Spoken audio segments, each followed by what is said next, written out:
आइए दोस्तों बात करते हैं आज 10 अगस्त 2020 मंडे सोमवार हो चुका है और जानेंगे इस वीडियो में आज देश भर की तमाम बड़ी खबरों को। जी हाँ, प्रधानमंत्री नरेंद्र मोदी की तरफ से दोस्तों देशवासियों के लिए एक नया नारा भी दिया गया है। भूकंप को लेकर भी एक बड़ी खबर है। चीनी वायरस को लेकर भी ताजा अपडेट निकल कर आ रहे हैं। कुछ सरकार की नई चेतावनी भी आपको बताएंगे। स्कूल कॉलेज खुलने को लेकर भी बड़ा अपडेट है। मौसम समाचार भी जानेंगे और एक एक करके तमाम 50 बड़ी काम की खबरों को इस वीडियो में देखेंगे अपन फटाफट से। बिल्कुल बने रहेगा मेरे साथ और एकदम पूरा लास्ट तक इस वीडियो को देखते रहिएगा। सीधे बात करते हैं पहली खबर की। तो देख पाएंगे कि भारत नहीं करेगा विदेशी हथियारों का इस्तेमाल, किया गया बैन, क्योंकि देश में ही इनका निर्माण होगा। अब जी हाँ दोस्तों, आत्मनिर्भर भारत अभियान को लेकर रक्षा मंत्रालय ने एक बड़ा ऐलान किया है। 101 रक्षा उपकरणों के आयात पर अब रोक लगाई जाएगी और सीधा मतलब ये कि राइफल से लेकर मिसाइल तक अब आत्मनिर्भर अभियान के तहत भारत के घर में ही बनेंगे ये सब जितने भी हथियार हैं। तो ये वाकई में अच्छी बात है दोस्तों कि हमारा भारत रक्षा के क्षेत्र में भी आत्मनिर्भर बनने जा रहा। चलिए अगला अपडेट देख पा रहे हैं कि किसान रेल को लेकर बोले पीएम मोदी, फल सब्जियों के भाव चढ़ाने उतरने का खेल अब खत्म हो चुका है। जहां प्रधानमंत्री नरेंद्र मोदी ने हाल ही में शुरू की गई किसान रेल को किसान और उपभोक्ता दोनों के लिए लाभदायक बताते हुए संडे को कहा दोस्तों कि इससे फल सब्जी की कीमतें घटाने बढ़ाने का खेल खेलने वालों के लिए अवसर अब कम होंगे।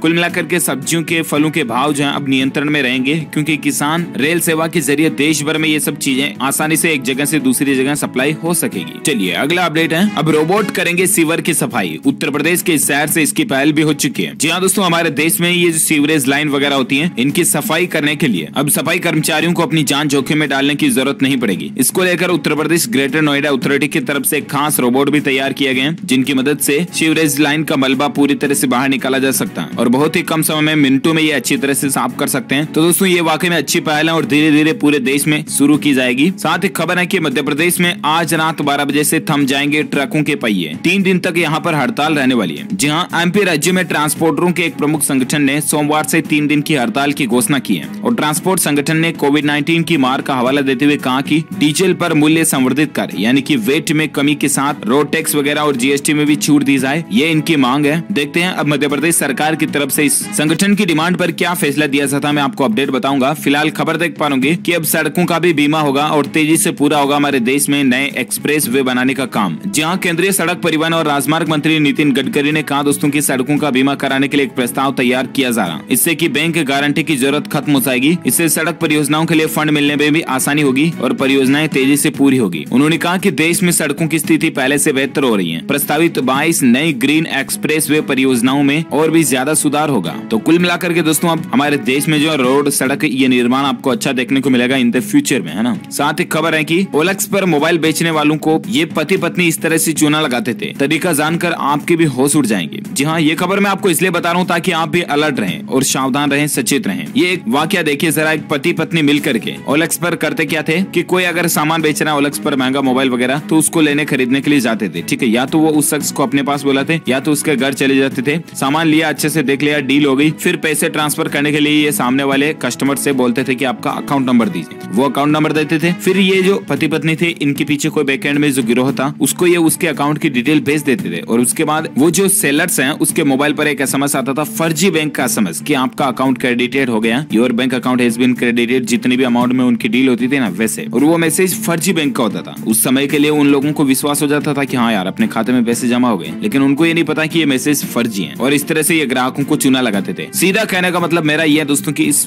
धोखाधड़ी से हमें ये सीख लेनी चाहिए कि अगर आप किसी से पेमेंट वगैरह लेते हो ना तो सिर्फ मैसेज पर विश्वास ना करें। आप रन टाइम पे अपनी मोबाइल बैंकिंग एप्लीकेशन में चेक कर लीजिएगा या नेट बैंकिंग में चेक कर लीजिएगा कि वाकई में आपका अकाउंट जो है 10,000 रुपए 50,000 रुपए जिसने भी किसी ने डाले वो क्रेडिट हुए या नहीं हुए। आप अपने अकाउंट का स्टेटमेंट चेक कर लीजिएगा, क्योंकि मैसेज कई बार होते हैं ना फर्जी बैंक के नाम से आपको मैसेज भेजा जा सकता है यूं ही, इसीलिए सावधान रहें, ऐसे आप कभी धोखे में ना आए। चलिए अगला अपडेट है, सीनियर सिटीजन्स के लिए बड़ी खबर है। FD ब्याज से इतनी आय पर नहीं काटा जा सकता TDS। जहां IT एक्ट की धारा 18 TTB के तहत वरिष्ठ नागरिकों को डिपॉजिट से मिलने वाले ब्याज से हुई 50,000 रुपए तक की आय पर टैक्स छूट का प्रावधान किया गया। केंद्र सरकार ने यह प्रावधान बजट 18 जब पेश किया था उसी दौरान बता दिया था वरिष्ठ नागरिकों को बैंक, पोस्ट ऑफिस या कोऑपरेटिव बैंक डिपॉजिट से हुई आय पर ये छूट मिलती है। तो ये ध्यान रखिएगा, इनकम टैक्स की धारा के तहत जो है ब्याज में TDS में छूट मिलती है। चलिए अगली खबर है दोस्तों की PM मोदी ने दिया नया नारा, गंदगी भारत छोड़ो। बोले कि कमजोर बनाने वाली बुराइयां भागे, इससे अच्छा और क्या हो सकता है। जी हाँ, प्रधानमंत्री नरेंद्र मोदी ने राष्ट्रीय राजधानी दिल्ली में स्वच्छ भारत अभियान के तहत बनाए गए राष्ट्रीय स्वच्छता केंद्र का उद्घाटन किया और महात्मा गांधी को समर्पित किए गए इस केंद्र में लोगों को स्वच्छ भारत मिशन की सफलता और स्वच्छता स्वच्छता के फायदों के बारे में बताया जाएगा। राष्ट्रीय स्वच्छता केंद्र के उद्घाटन के मौके पर प्रधानमंत्री नरेंद्र मोदी ने बच्चों से संवाद किया और उन्हें स्वच्छता की लड़ाई में अपनी सेना बताया। और उन्होंने कहा दोस्तों कि महात्मा गांधी ने आज ही के दिन आजादी की लड़ाई का आंदोलन शुरू करते हुए अंग्रेजों को भारत छोड़ो का नारा दिया था और इसी तर्ज पर पीएम मोदी ने भी गंदगी भारत छोड़ो का नारा दिया। तो ये अच्छी बात है, स्वच्छ भारत मिशन आगे बढ़ रहा है, होना ही चाहिए। साथ ही खबर देख सकते हैं भूकंप को लेकर कि भारत और चीन सीमा पर भूकंप के झटके महसूस किए गए। रिएक्टर स्केल 4.1 तीव्रता पर भूकंप रहा। हालांकि राहत की बात है कि अभी तक जान माल के नुकसान की खबर नहीं है। साथ ही खबर देख पा रहे गूगल बंद करने जा रहा है ये पॉपुलर सर्विस, 1 अक्टूबर से पहले कर लें ये काम। जी हाँ दोस्तों, गूगल ने अपनी popular service Google play music को बंद करने का ऐलान कर दिया। अब आपको गूगल प्ले म्यूजिक सर्विस जो है वो सितंबर अक्टूबर से पूरी तरह से बंद देखने को मिलेगी। पहले ये न्यूजीलैंड और साउथ अफ्रीका जैसे देशों में सितंबर से बंद हो रही है और इसके बाद अन्य रीजन में ये सर्विस अक्टूबर महीने में पूरी बंद हो जाएगी। कंपनी की माने तो दिसंबर तक इस सर्विस को फुल स्टॉप कर दिया जाएगा, यानी कि गूगल प्ले म्यूजिक कंटेंट का इस्तेमाल अब आप नहीं कर पाओगे। इसकी जगह आप रिप्लेस कर सकते हैं यूट्यूब म्यूजिक से। चलिए अगली खबर में बात करें दोस्तों, आज के कुछ मौसम समाचार को लेकर अपडेट देख पा रहे। मुख्यमंत्री योगी आदित्यनाथ का निर्देश है कि बाढ़ राहत कार्यों को शीर्ष प्राथमिकता दे, ड्रोन से निगरानी वगैरह भी की जाए, क्योंकि दोस्तों उत्तर प्रदेश में भी बाढ़ जैसे काफी हालात चल रहे हैं। बिहार और असम राज्य में तो बाढ़ के हालात है ही, आपको पता ही है, लेकिन उत्तर प्रदेश में जो हालात चल रहे हैं 20 जिलों में 802 गांव प्रभावित हैं और उसके बाद यूपी सरकार ने प्रशासन को सख्त निर्देश दिया है कि स्थितियों का पूरा ध्यान रखा जाए और लोगों की सहायता की जाए। बाढ़ को लेकर और एक खबर देख पा रहे कि बाढ़ और भूस्खलन ने इस मानसून में 16 राज्यों में ली 900 से ज्यादा लोगों की जान। बाढ़ और भूस्खलन से जरा देखिए दोस्तों, भारत में इस मानसून ने तबाही मचा दी है। केरल, पश्चिम बंगाल, असम, गुजरात, कर्नाटक, मध्य प्रदेश और महाराष्ट्र, ये राज्य सबसे ज्यादा प्रभावित चल रहे हैं भारी बारिश से और बाढ़ से, है ना। और एक खबर देख सकते हैं आप, बिहार में बाढ़ का ट्रेनों पर भी असर पड़ा है। संपर्क क्रांति सहित कई के मार्ग बदल चुके हैं, रूट बदल चुके हैं ट्रेनों के। और एक अपडेट है कि बिहार राज्य में 16 जिलों के 74 लाख से ज्यादा लोगों पर इसका असर दिख रहा है। दरभंगा बुरी तरह से प्रभावित है बिहार में। दरभंगा जिले में सबसे ज्यादा 9 लोग, मुजफ्फरपुर में 6, पश्चिम चंपारण में 4 और सारण में 2 लोगों की जान जाने की खबर है। ये कुछ तस्वीरें आप देख सकते हैं, हालात क्या चल रहे हैं बिहार में बाढ़ के चलते। वही बाढ़ से बर्बादी देखिए, बागमती में फिर उफान देखा गया। दरभंगा शहर में बाढ़ में पानी घरों में घुस चुका। मुजफ्फरपुर में बूढ़ी और गंडक नदी लाल निशान के ऊपर बह रही अभी भी। और इसी बीच देश भर में स्वयं सेवी संस्थाओं ने मदद के लिए हाथ भी आगे बढ़ाए। आप भी जितना हो सके एनडीआरएफ वगैरह की टीमों के लिए डोनेट कर सकते हैं। बाढ़ में जो राहत करती हैं टीमें, जनता को ही पहुंचती है ये सहायता राशि। वहीं संपूर्ण भारत के अब मौसम पूर्वानुमान की अगर बात करें तो अगले 24 से 48 घंटों के दौरान कौन कौन से राज्यों में भारी बारिश की चेतावनी है। तो दोस्तों अगले 24 घंटों के दौरान तटीय कर्नाटक, केरल और दक्षिण कोंकण, गोवा के कुछ हिस्सों में भारी बारिश की संभावना है। वहीं मध्य प्रदेश, तटीय आंध्र प्रदेश, तमिलनाडु, जम्मू कश्मीर, हिमाचल प्रदेश, उत्तराखंड, उत्तर प्रदेश, उप हिमालय, पश्चिम बंगाल, सिक्किम और लक्षद्वीप के कुछ हिस्सों में हल्की से मध्यम बारिश हो सकती है। साथ ही दोस्तों पंजाब, हरियाणा, दिल्ली, पूर्वी राजस्थान, गुजरात के पूर्वी क्षेत्रों में, दक्षिण आंतरिक कर्नाटक, तेलंगाना, अंडमान व निकोबार द्वीप समूह, झारखंड, बिहार और गंगीय पश्चिम बंगाल में भी हल्की से मध्यम बारिश की संभावना है। ये रहा आज 10 अगस्त का मौसम पूर्वानुमान। और आइए अब नजर डालते हैं चीनी वायरस से जुड़ी कुछ खबरों पर, जहां अपडेट देख पा रहे कि आवाज से ही पता चल जाएगा ये कोरोना से पॉजिटिव है या नेगेटिव। महाराष्ट्र में इस तरह का खास अनोखा प्रयोग होने जा रहा। दरअसल दोस्तों वॉइस सैंपल के जरिए अब कोरोना टेस्ट किया जाएगा और चंद सेकंड में रिपोर्ट सामने आ जाएगी। महाराष्ट्र में इस तरह की तकनीकी जंग छिड़ चुकी है। जी हाँ, तो आप समझ गए होंगे अब कि सिर्फ इंसान के बोलने से पता चल जाएगा कि इसको कोरोना हो रहा है या नहीं हो रहा। इस तरह की टेक्नोलॉजी विकसित की जा रही वैज्ञानिकों के द्वारा और देखते हैं आखिर ये कितनी सफल हो पाती है। फिलहाल आप और एक अपडेट देख सकते हैं कि मध्य प्रदेश के मंत्री को भी हुआ कोरोना। कर्नाटक के स्वास्थ्य मंत्री भी इसकी चपेट में आ चुके हैं। जी हाँ, मध्य प्रदेश के मंत्री विकास सारंग भी इससे संक्रमित पाए गए वायरस से। और वहीं कर्नाटक के स्वास्थ्य मंत्री बी श्रीराम मुल्लू भी इस वायरस से संक्रमित हो चुके हैं। और एक खबर देख सकते हैं कि स्टडी में सामने आया बिना लक्षणों वाले कोरोना से पॉजिटिव लोगों में भी उतने ही वायरस हो सकते हैं। हालांकि अभी भी दोस्तों इस वायरस को लेकर दुनिया भर में वैज्ञानिकों के बीच रिसर्च अभी भी जारी है। रोजाना नई नई बातें सामने आती रहती हैं। और अभी ये सामने आई बात की जिन लोगों में इसके सिम्टम्स यानी कि लक्षण दिखाई नहीं देते हैं ना, उनमें भी वायरस की संख्या उतनी ही होती है। आइए दोस्तों मैं आपको बता देता हूँ कि भारत में अभी इसके कुल कितने आंकड़े हो चुके हैं। तो खबर देख सकते हैं इस वायरस से देश में अब तक कुल मरने वालों की संख्या 44,466 तक पहुंच चुकी है। 24 घंटे के अंदर 1,000 से ज्यादा लोगों की जान गई। और वहीं देश में मरीजों की संख्या का कुल आंकड़ा 22 लाख के पार पहुंच चुका है। पिछले 24 घंटों के दौरान 62,000 नए संक्रमित केस सामने देखने को मिले। और इसके बाद दोस्तों भारत में कुल संक्रमित केस जो है वो 22,14,000 से भी ज्यादा हो चुके हैं, जिसमें से 6,34,000 एक्टिव है, सक्रिय है, जिनका इलाज चल रहा है, जबकि 15,34,000 ठीक हो चुके हैं। वहीं टोटल जान जाने वाले लोगों की संख्या 44,466 हो चुकी है। चलिए अगला अपडेट देख सकते हैं कि घर बैठे मिनटों में ऐसे बुक कराएं गैस सिलेंडर। बीपीसीएल पूरी तरह से डिजिटल हो चुका है। जी हाँ, भारत गैस पेट्रोलियम कंपनी जो है ना दोस्तों इंडिया में डिजिटल इंडिया में ये कंपनी पूरी तरह से डिजिटल हो चुकी है। और अब आप घर बैठे ही व्हाट्सएप के जरिए भी गैस सिलेंडर बुक कर सकते हैं और भीम में debit card, credit card, UPI के जरिए आप पेमेंट भी कर सकते हैं। गैस सिलेंडर बुक करने के लिए आप इन नंबर पर मिस्ड कॉल भी भी दे सकते हैं 7710955555 या फिर आप व्हाट्सएप नंबर 1800222434 इस पर गैस सिलेंडर व्हाट्सएप के जरिए भी बुक कर सकते हैं। ये नई सुविधा बीपीसीएल कंपनी की तरफ से लॉन्च कर दी गई है। साथ ही खबर है कि 20 अगस्त से शुरू हो रहा उत्तर प्रदेश विधानसभा का सत्र, एक सीट छोड़कर बैठेंगे सदस्य। जहां चीनी वायरस की महामारी के दौर में आगामी 20 अगस्त से उत्तर प्रदेश विधानमंडल का सत्र शुरू होने जा रहा है और ऐसे में दोस्तों सोशल डिस्टेंसिंग बने रहे, इसीलिए मंत्रीगण जो है ना वो एक छोड़कर एक में बैठेंगे। साथ ही खबर है कि गणेश चतुर्थी के मौके पर वेस्पा और अप्रिलिया की स्कूटर्स पर 20,000 रूपए तक का डिस्काउंट मिल रहा है। आप भी चाहे तो फायदा उठा सकते हैं इन मॉडल्स के ऊपर। साथ ही खबर है कि स्वतंत्रता दिवस पर गार्ड ऑफ ऑनर देने से पहले 350 से ज्यादा पुलिसकर्मी क्वारंटीन हो चुके हैं। विशेष पुलिस आयुक्त रॉबिन हिबू ने कहा कि सभी 350 पुलिसकर्मी ठीक हैं और किसी में भी चीनी वायरस के लक्षण नहीं है, लेकिन फिर भी उनको 15 अगस्त की तैयारी से पहले क्वारंटीन रखा गया। साथ ही खबर है कि उत्तर प्रदेश में 111 पुलिस उपाधीक्षकों का तबादला भी हो चुका है। डीजीपी मुख्यालय ने बात की जानकारी भी जारी की है। उत्तर प्रदेश में एक जिले में 3 साल या उससे अधिक समय में जमे हुए पुलिस कर्मियों को इधर से उधर करने का सिलसिला शुरू हो चुका है। ये कुल मिलाकर के दोस्तों उत्तर प्रदेश के मुख्यमंत्री योगी आदित्यनाथ के द्वारा प्रशासन का जो तरीका चलाने का वो आप देख सकते हैं। 111 पुलिस उपाधीक्षकों का तबादला किया गया ताकि व्यवस्थाएं अच्छे से बनी रहे। साथ ही खबर है दोस्तों की 1 लाख करोड़ के फंड से कटाई बाद फसल प्रबंधन की समस्या का हल होगा, ये कहना है प्रधानमंत्री नरेंद्र मोदी का। जी हाँ, कल ही रविवार को वीडियो कॉन्फ्रेंसिंग के जरिए कृषि इंफ्रास्ट्रक्चर फंड के तहत 1 लाख करोड़ रुपए की वित्त पोषण सुविधा का शुभारंभ करते हुए पीएम मोदी ने कहा कि इस कोष से फसल की कटाई के बाद उसके प्रबंधन की समस्या को हल करने में भी मदद मिलेगी। तो ये कल आखिरकार दोस्तों इस योजना का शुभारंभ हो चुका है और एटलीस्ट हमारे देश के सभी किसान भाइयों के लिए फायदे की बात है। और आइए अब नजर डालते हैं कुछ शिक्षा से संबंधित खबरों पर। एजुकेशनल अपडेट है, 15 अगस्त के बाद यूनिवर्सिटी और कॉलेज खोलने का फैसला भी हो सकता है। सोमवार को सुप्रीम कोर्ट में इसको लेकर सुनवाई भी है, यानी कि आज सुनवाई होगी और देखते हैं उच्च न्यायालय की तरफ से इस पर क्या निर्णय आता है। और बाकी खबर ऐसे भी चल रही दोस्तों की 15 अगस्त के बाद कॉलेज या यूनिवर्सिटी जो बंद पड़े इतने दिनों से उनको खोले जाने की प्लानिंग हो सकती है। देखते हैं गवर्नमेंट की तरफ से, सरकार की तरफ से और क्या नया बदलाव या नया नियम अपडेट आता मैं आपको बताऊंगा। और एक खबर देख पा रहे होंगे, मनीष सिसोदिया ने किया बड़ा ऐलान कि अगले साल शुरू हो जाएगा दिल्ली एजुकेशन बोर्ड। जी हाँ, दिल्ली के डिप्टी सीएम और शिक्षा मंत्री मनीष सिसोदिया ने खुलासा किया सरकारी स्कूलों पर इस बोर्ड को नहीं थोपा जाएगा और स्कूल संबद्धता पाने के लिए स्वतंत्र होंगे। राष्ट्रीय शिक्षा नीति से तालमेल बना करके इस नया बोर्ड का गठन किया गया है। तो दिल्ली में कुल मिलाकर के एक नया एजुकेशनल बोर्ड गठन होने जा रहा कुल मिलाकर के, है ना। तो ये स्टूडेंट्स को अच्छी शिक्षा मिल सके इसलिए दिल्ली सरकार का एक फैसला है एजुकेशन को लेकर। और एक खबर देख पाएंगे कि मध्य प्रदेश सरकार का रोजगार पोर्टल लॉन्च हो चुका है। रजिस्ट्रेशन की प्रक्रिया और इसके फायदे भी देखिए आप। एमपी रोजगार पंजीयन ऑनलाइन करके एक पोर्टल है, ठीक है ना। अगर आप सरकारी या निजी किसी भी तरह की नौकरियों की तलाश में है तो मध्य प्रदेश रोजगार पोर्टल पर पंजीयन आपकी बहुत बड़ी मदद कर सकता है। एमपी राज्य के खास करके स्टूडेंट्स के लिए जिनको रोजगार वगैरह की जरूरत है वो इस पोर्टल पर जरूर अपने आप को रजिस्टर कर लें। और एक खबर देख पा रहे होंगे, अगली खबर की बिजली वितरण कंपनियों को राहत पैकेज के तहत 68,000 करोड़ रुपए का लोन जारी हुआ है। सरकार ने बिजली कंपनियों को राहत देने के लिए पहले हाल ही में आपको बताऊंगा 90,000 करोड़ रुपए के लिक्विडिटी इन्फ्यूजन का ऐलान किया था राहत पैकेज के दौरान। और इसी के तहत डिस्कॉम को अब तक 68,000 करोड़ रुपए का लोन जारी कर दिया गया। सबसे ज्यादा उत्तर प्रदेश को जारी किया जो कि 20,000 करोड़ रुपए का है। अगला अपडेट देख पा रहे, बड़ी तैयारियां, हरियाणा में अब मोबाइल की तरह रिचार्ज हुआ करेंगे बिजली कनेक्शन।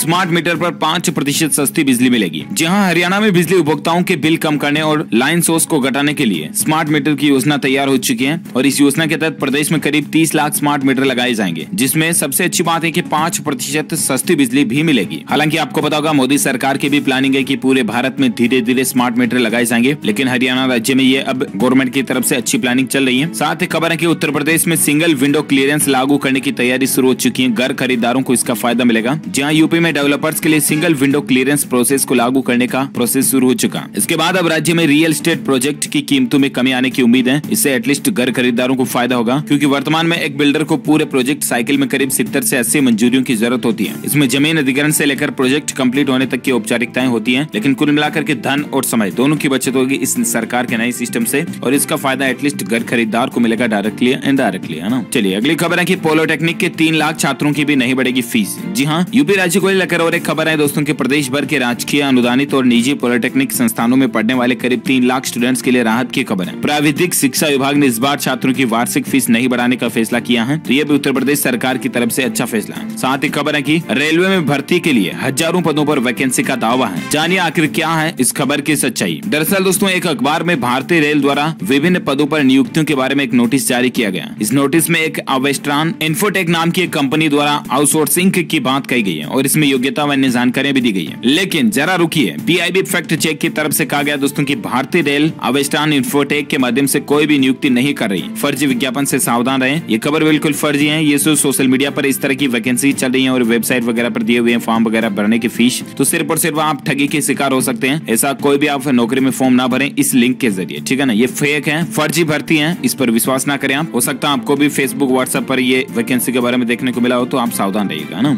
अगली खबर देख पा रहे पेटीएम का ऑफर है, मोबाइल रिचार्ज करने पर 1000 रुपए तक का कैशबैक मिलेगा। वो कैसे? तो दरअसल दोस्तों पेटीएम कंपनी का कहना है कि 1000 रुपए तक का आपको कैशबैक मिलेगा। 31 अगस्त 2020 तक ये ऑफर वैलिड है। 31 अगस्त तक कम से कम 4 बार न्यूनतम 98 रुपए का कोई भी मोबाइल नंबर या फिर मोबाइल बिल भुगतान करने पर आपको कैशबैक का ऑफर दिया जाएगा। टर्म एंड कंडीशन इसके लिए अप्लाई होगी, कुछ आप स्क्रीन पर देख सकते हैं जानकारी। और कुल मिलाकर के पेटीएम की तरफ से ये ऑफर है। साथ ही खबर है कि कोरोना संकट के बीच भरा देश का खजाना, 534 अरब डॉलर हमारे भारत का विदेशी मुद्रा भंडार पहुंच चुका है। रिजर्व बैंक ऑफ इंडिया यानी कि आरबीआई ने बताया कि देश का विदेशी मुद्रा भंडार 31 जुलाई को खत्म हुए सप्ताह के दौरान 11.94 अरब डॉलर की जबरदस्त बढ़त दर्ज करा है। तो ये अच्छी बात है भारत के लिए। साथ ही खेल समाचार को लेकर खबर देख पा रहे कि इंग्लैंड वर्सेस पाकिस्तान को जो टेस्ट मैच चल रहे हैं उसमें क्रिस वॉक्स ने की जोस बटलर की तारीफ, बताया बेहतरीन बल्लेबाज और रन चेंजर। जहां क्रिस वॉक्स और जोस बटलर ने मैनचेस्टर में पाकिस्तान के खिलाफ मैच के चौथे दिन यादगार रन चेज कर इंग्लैंड को जीत दिलाई। जो रूट की कप्तानी वाली इंग्लैंड ने पहले टेस्ट मैच में पाकिस्तान को 3 विकेट से हराकर सीरीज में 1-0 की बढ़त हासिल कर ली है और पाकिस्तान हार गया कुल मिलाकर, है ना। मजा आ रहा होगा ना। साथ ही खबर है दोस्तों की फ्लिपकार्ट पर आज दोपहर 12 बजे से मोटरोला के 4 रियर कैमरा वाले स्मार्टफोन की सेल शुरू होने जा रही फ्लिपकार्ट के ऊपर। अगर आप मोटरोला का फोन खरीदने की सोच रहे हैं तो आज खरीद सकते हैं। अगली खबर देख पा रहे इस साल मुंबई का गणेशोत्सव रहेगा फीका, आखिर क्या क्या बदलाव होंगे। दरअसल दोस्तों समय की मार और कोरोना वायरस की महामारी के चलते मुंबई का सबसे प्रसिद्ध उत्सव गणेश उत्सव इस बार न तो भव्य होने वाला है, न ही यहाँ पर ऊंची ऊंची गणेश प्रतिमाएं नजर आएगी, न ही विसर्जन की कोई प्रक्रिया हो पाएगी। और तो और लालबाग के राजा का आकर्षण भी इस बार आपको मुंबई में देखने को नहीं मिलेगा। कुछ खास नियम कानून कायदों के बीच उत्साह मनाया जाएगा, वो भी बिल्कुल शॉर्ट तरीके से। बैंड बाजा होगा मगर कम उपयोग ही आपको इनका देखने को मिलेगा। इस साल लालबाग 4 अज़ा भी नहीं होगा, ऑनलाइन दर्शन ले पाएंगे। लालबाग की तर्ज पर मुंबई के कुछ और प्रसिद्ध पांडालों ने भी इस साल आयोजन न करने का फैसला लिया है। तो ये मुंबई में इस बार आपको बदलाव देखने को मिलेंगे समय और परिस्थितियों के बीच। साथ ही खबर ऐसे भी चल रही है दोस्तों की चीनी अब टिकटॉक को अब ट्विटर कंपनी भी खरीदने की प्लानिंग कर रही है। माइक्रोसॉफ्ट इसको ऑलरेडी ऑफर दे चुका है और देखते हैं आखिर टिकटॉक को कौन सी कंपनी खरीद पाती है। चलिए अगली खबर है कि चीनी वायरस के संकट के बीच सरकारी कंपनी एनटीपीसी ने एक नया रिकॉर्ड बनाया है। सबसे ज्यादा बिजली पैदा करने का रिकॉर्ड अब एनटीपीसी के नाम हो चुका है। जी हाँ, सरकारी क्षेत्र की दिग्गज बिजली कंपनी एनटीपीसी ने चालू वित्त वर्ष में 100 अरब यूनिट बिजली पैदा करने की उपलब्धि हासिल की है। इससे पहले कंपनी ने हाल ही में एक दिन में सबसे ज्यादा बिजली पैदा करने का नया रिकॉर्ड बनाया था। ओके दोस्तों, तो इस कड़ी में आज दिन भर की तमाम बड़ी खबरें, मुख्य समाचार, टूडे ब्रेकिंग न्यूज का वीडियो यहीं फिनिश होता है। आप मुझे नीचे कमेंट करके बताना कि मोदी सरकार के द्वारा चलाई गई कौन सी योजना के तहत महिलाओं को फ्री में गैस सिलेंडर दिए गए। तो जो लोग इस सवाल का सही जवाब इस वीडियो के नीचे कमेंट बॉक्स में देंगे ना, वो रैंडमली पिक किए जाएंगे हमारी DLS न्यूज टीम की तरफ से और आप जीत सकते हैं एक शानदार सरप्राइज गिफ्ट जो कि गिव अवे के रूप में आप तक पहुंचा दिया जाएगा। वो भी बिल्कुल फ्री में होता है दोस्तों, 1 रुपया भी किसी से भी इस गिव अवे के लिए चार्ज नहीं लिया जाता है, ठीक है ना। इसके साथ ही अगर आपको ये वीडियो अच्छा लगा तो इसे लाइक करना, ज्यादा से ज्यादा अपने दोस्तों के साथ फेसबुक और व्हाट्सएप पर शेयर भी करना। और हाँ, साथ ही अगर आप DLS न्यूज चैनल पर पहली बार आए हैं तो चैनल को सब्सक्राइब करके बेल आइकन जरूर दबा देना ताकि आपको रोजाना की ताजा अपडेट्स और खबरें तुरंत आपके मोबाइल पर मिलती रहेगी। Thank you, take care, goodbye, जय हिंद, जय भारत, वंदे मातरम।